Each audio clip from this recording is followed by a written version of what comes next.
अर्ज किया है ब्लॉग के मेरे प्यारे दोस्तों।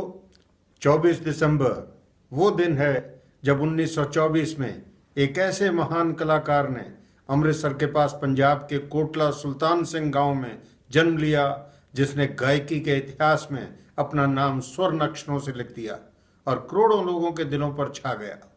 वैसा गायक ना आज तक पैदा हुआ है और ना शायद होगा, जो 55 साल की छोटी सी आयु में 25,000 से ज्यादा गीत गाकर इस दुनिया से रुखसत हो गया और पीछे छोड़ गया अपनी महान विरासत, अपनी अमर आवाज और कभी ना भूल सकने वाली अमिट यादें। जी हाँ, हम आज याद कर रहे हैं उनके 92वें जन्म दिवस पर 20वीं शताब्दी के सबसे मशहूर गायक पद्मश्री मोहम्मद रफ़ी साहब को, जिनके गीत आज भी हमारे दिलो दिमाग पर छाए रहते हैं। कहते हैं कि उनके गांव में एक फकीर गलियों में गाया करता था और बचपन में रफ़ी साहब उसके पीछे घूमते हुए उसकी आवाज़ में गाते थे। वो 11 साल के थे जब उनके पिताजी लाहौर चले गए। वहां पहली बार 13 साल की उम्र में एक स्टेज पर उन्होंने कुछ गीत सुनाए, जिन्हें सुनकर उन्हें लाहौर रेडियो स्टेशन पर गाने का मौका मिला।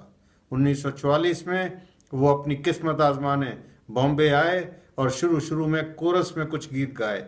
उनका पहला सोलो गीत रिकॉर्ड हुआ 1945 में फिल्म गांव की गोरी में, और गीत था अजी दिल हो काबू में तो दिलदार की ऐसी तैसी। 1947 में देश के बंटवारे के समय रफ़ी साहब ने हिंदुस्तान में रहने का फैसला किया, जबकि उस वक्त की मशहूर गायिका नूरजहां पाकिस्तान चली गई। 1948 में महात्मा गांधी जी की हत्या के समय पंडित हुस्नलाल भगत राम, राजेंद्र कृष्ण और रफ़ी साहब ने रातों रात गीत बनाया, सुनो सुनो ए दुनिया वालों, बापू की ये अमर कहानी। ये गीत इतना चला कि प्रधानमंत्री जवाहरलाल नेहरू ने उनको अपने घर 3 मूर्ति दिल्ली ये गीत सुनाने के लिए बुलाया और 15 अगस्त 1948 को सिल्वर मेडल से उनको सम्मानित किया।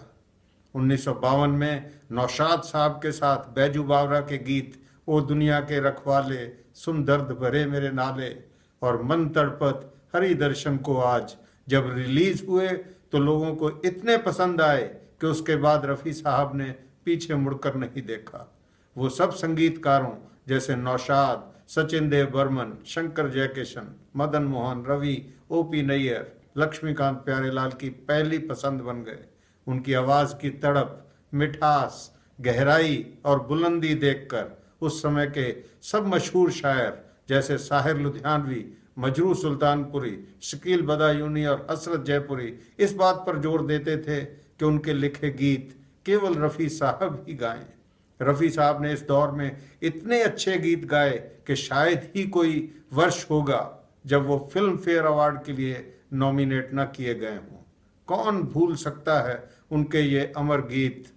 ना तो कारवां की तलाश है, जो वादा किया वो निभाना पड़ेगा, 14वीं का चांद हो या आफताब हो, तेरी प्यारी प्यारी सूरत को किसी की नजर न लगे, हुस्न वाले तेरा जवाब नहीं, ए गुल बदन फूलों की महक कांटों की चुभन, मेरे महबूब तुझे मेरी मोहब्बत की कसम, चाहूंगा मैं तुझे सांझ सवेरे, छू लेने दो नाजुक होठों को, बहारों फूल बरसाओ मेरा महबूब आया है, दिल के झरोखे में तुझको बिठा के मैं गाऊं तुम सो जाओ, सुख सपनों में खो जाओ, बड़ी मस्तानी है मेरी महबूबा, खिलौना जानकर तुम तो मेरा दिल तोड़े जाते हो, अच्छा ही हुआ दिल टूट गया, क्या हुआ तेरा वादा, वो कसम वो इरादा, पर्दा है आदमी मुसाफिर है, आता है जाता है, चलो रे डोली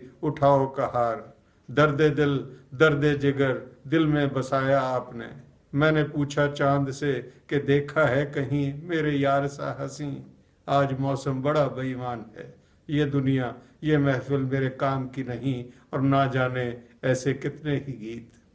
रफ़ी साहब ने हर मूड और इमोशन पे गीत गाए, जैसे भजन इंसाफ का मंदिर है ये, प्यार बहारों फूल बरसाओ आसमान से आया फरिश्ता, कव्वाली ना तो कारवां की तलाश है, कॉमेडी चंपी तेल मालिश जंगल में मोर नाचा, शराबी मुझे दुनिया वालों शराबी न समझो, टूटा दिल मेरी कहानी भूलने वाले, तेरा जहां आबाद रहे। आम आदमी उड़े जब जब जुल्फे तेरी, शास्त्रीय संगीत नाचे मन मोरा, देशभक्ति कर चले हम फिदा जानो तन साथियों। रफ़ी साहब को 6 बार फिल्म फेयर अवार्ड से और 1 बार नेशनल अवार्ड से नवाजा गया। भारत सरकार ने 1967 में उन्हें पद्मश्री अवार्ड से सम्मानित किया। 2001 में हीरो होंडा और स्टारडस्ट मैगजीन ने रफ़ी साहब को best singer of the millennium से आभूषित किया। 2013 में रफ़ी साहब ने greatest voice of Hindi cinema का CNN IBN पोल जीता।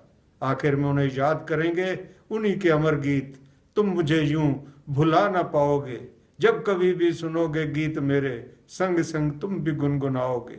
हम जरूर आपके गीत गुनगुनाते रहेंगे और कभी भी आपको भुला नहीं पाएंगे, क्योंकि हम जानते हैं जाने वाले कभी नहीं आते, जाने वाले की याद आती है। अलविदा रफ़ी साहब, खुदा हाफिज, नमस्कार।